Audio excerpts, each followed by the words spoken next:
నమస్తే, సిగ్మా న్యూస్కి స్వాగతం. ఎప్పటికప్పుడు తాజా వార్తలు అందించడానికి సిగ్మా న్యూస్ మీ ముందుకు వస్తుంది. మొదటిసారి చూస్తున్న వాళ్ళు ఇప్పుడే ఈ వీడియోని లైక్ చేసి సిగ్మా న్యూస్ ఛానల్ని సబ్స్క్రైబ్ చేయండి, మీ ఫ్రెండ్స్కి షేర్ చేయండి. సో ఈరోజు మనకు ఒక ప్రముఖ దినపత్రికలో వచ్చిన వార్త చూడండి. 60,000 కోట్ల అమ్మకాలకి ముసురు. ఎవరు చేశారు, ఎలా చేశారు, ఎక్కడ చేశారు? కేవలం ఒకే ఒక సాఫ్ట్వేర్తో దాదాపు 6 సంవత్సరాలుగా భారీ పన్నుల ఎగవేత చేసింది ఎవరు అంటే బిర్యానీ. మీ అందరికీ తెలిసిందే, బిర్యానీ అంటే గుర్తొచ్చేది హైదరాబాద్ అంటే గుర్తొచ్చేది బిర్యానీ. హైదరాబాద్ బిర్యానీ కేవలం హైదరాబాద్ వాస్తవులకి కాదు, భారతదేశ వ్యాప్తంగా దానికి ఎంతో ప్రాచుర్యం ఉంది. అంత మాత్రమే కాదు, విదేశాలకి కూడా ప్రతిరోజు కొన్ని వందలాది ప్లేట్లు పార్సల్లో పోతున్నాయి. వాటి గురించి చూద్దాం. దేశవ్యాప్తంగా 1,00,000కు పైగా రెస్టారెంట్లలో వినియోగం. హైదరాబాద్లో తీగలాగితే అహ్మదాబాద్లో కలిగిన డొంక. ఒక సాఫ్ట్వేర్ ద్వారా కొన్ని కోట్ల రూపాయలకి పన్ను ఎగవేశారు.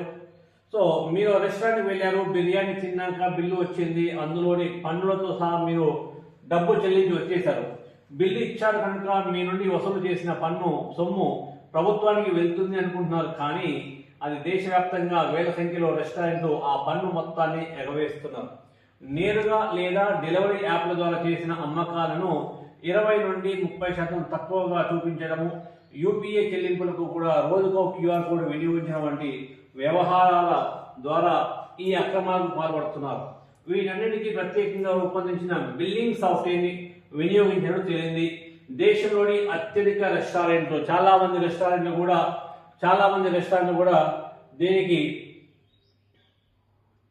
ఇదే సాఫ్ట్వేర్ వాడుతున్నారు. చాలా మంది ఇదే సాఫ్ట్వేర్ వాడుతున్నారు. చూడండి, దీనిపై హైదరాబాద్లో తీగలాగితే సాఫ్ట్వేర్ డొంక గుజరాత్లోని అహ్మదాబాద్లో కదిలింది.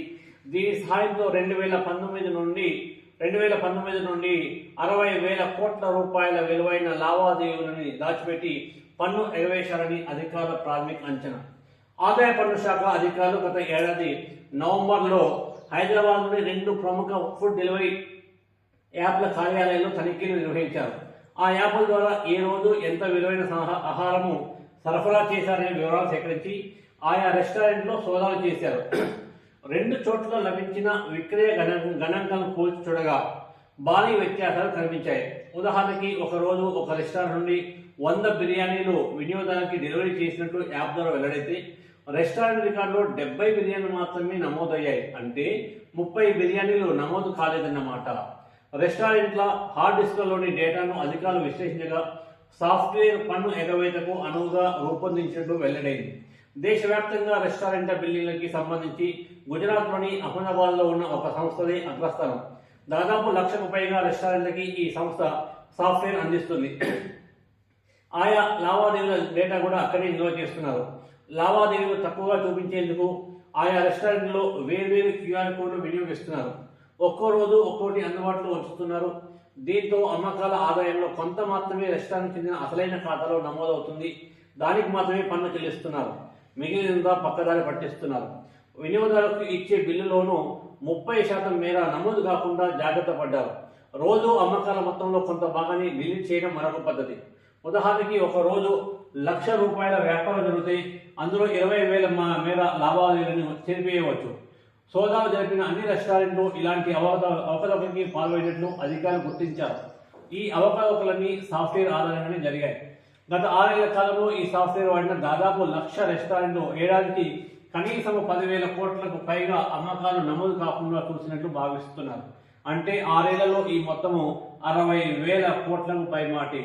దీనిపై కనీసం జీఎస్టీ, ఆదాయ పన్ను, తప్పుడు లెక్కలు చూపించేందుకు జరిమానా కూడా వసూలు చేసే దిశగా అధికారులు చర్యకు ఉపక్రమించారు. అంటే చూసారే కదా, హోటళ్లలో బిర్యానీలో అందరికీ కూడా ఒక ప్రముఖ సాఫ్ట్వేర్ వారికి అందించడం జరిగింది.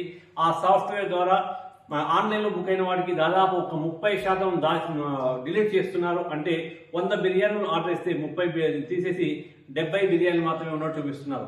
డైరెక్ట్గా నేరుగా మనలాంటి కస్టమర్లు హోటల్కి వెళ్ళి ఏమైనా ఆర్డర్ చేసినట్లయితే అందులో కూడా 20% డిలీట్ చేయడానికి సాఫ్ట్వేర్ సహకరిస్తుందని మనకు తెలిసింది. సో 2019 నుండి ఇప్పటి వరకు దాదాపు 6-7 సంవత్సరాల నుండి ఇది కొనసాగుతుంది. దీని మీద ఆదాయ పన్ను వాళ్ళు కానీ, జిఎస్టీ వాళ్ళు కానీ చర్యలు తీసుకుంటున్నారు. మరి ఎంతవరకు అవుతుందో చూద్దాం. ఇది కాకుండా మీకు మరొక ముఖ్యమైన అంశం ఏంటంటే మీరు ఎప్పుడైనా మీరు హోటల్లోకి వెళ్ళినట్లయితే హోటల్కి వెళ్ళినప్పుడు కొంత లిమిట్ ఉంటుంది. కొంత లిమిట్ లోపల మీరు ఏమైనా ఆర్డర్ చేసినట్లయితే దానికి ఎక్స్ట్రా జిఎస్టీ పే చేయాల్సిన అవసరం లేదు. ఎంత అమౌంట్ అంత పే చేస్తే సరిపోతుంది. ఆ లిమిట్ దాటినట్లయితే ఇందులో మనకు ఎస్డిటి, మనకు స్టేట్ జిఎస్టీ, అదేవిధంగా సెంట్రల్ జిఎస్టీ 2.5% మాత్రమే ఉంటుంది. అంతకన్నా ఎక్కువ ఉన్నట్లయితే మీరు వెంటనే వారి మీద ఫిర్యాదు చేసే అవకాశం ఉంది. అది కాకుండా మీరు ఏదైనా హోటల్లో లాడ్జీలలో ఉండి పర్ డే 7,500 రూపాయల రెంట్ కానీ అంతకన్నా ఎక్కువ ఉన్నట్లయితే హోటల్కి మీరు ఆర్డర్ చేసినప్పుడు అప్పుడు 18% అంటే స్టేట్కి 9%, సెంట్రల్కి 9% జిఎస్టీ పే చేయాల్సి ఉంటుంది. రెంట్ 7,500 కన్నా తక్కువ ఉన్నప్పుడు మీరు హోటల్కి ఆర్డర్ చేసినా కూడా దాని యొక్క ట్యాక్స్ 2.5 కన్నా ఎక్కువ ఉండకూడదు. ఇవన్నీ గుర్తుంచుకొని మీరు ఇక ముందు వెళ్ళి మీ యొక్క ప్రయాణాన్ని కొనసాగించండి. అదేవిధంగా మీరు హోటల్లో భోజనం చేసేటప్పుడు కానీ ఏ ఐటమ్ తీసుకున్నా కూడా వీటిని పరిశీలించండి. సదా మీ విజయాన్ని కోరుకుంటున్న మీ రవిపాల్ రెడ్డి, సిగ్మా న్యూస్.